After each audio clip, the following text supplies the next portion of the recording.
Sa Davao del Sur, mahigit 43 million pesos na halaga ng mga smuggled na sigarilyo ang naharang ng Naval Forces Eastern Mindanao sa Barangay Bato sa bayan ng Santa Cruz. Unang nakatanggap ng report ang mga otoridad hinggil sa isang watercraft na galing daw ng Basilan kaya agad nagsagawa ng operasyon at tumambad ang 1,107 na kahon ng mga foreign brand na sigarilyo. Lumabas sa investigasyon na galing sa Indonesia ang mga smuggled cigarettes na walang mga kaukulang dokumento at ibababa sana sa Davao del Sur.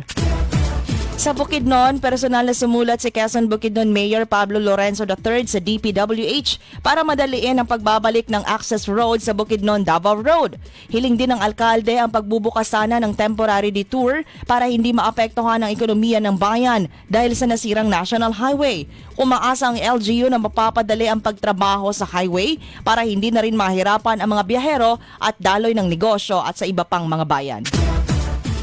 Sa Davao City naman, malaking tulong daw ang mga drone sa Peace and Order Campaign ng Davao City Police Office o DCPO. Sa kampanyang Eye in the Sky ng DCPO, gumagamit sila ng mga drone para i-monitor ang lungsod laban sa anumang insidente, sunog maging sa mga malalaking event. Sa tulong din ng drone ay malalaman ng DCPO kung gaano karaming mga pulis ang itatalaga lalo na sa mga strategic areas at sa panahon na may mga malalaking aktibidad na ginagawa sa lungsod.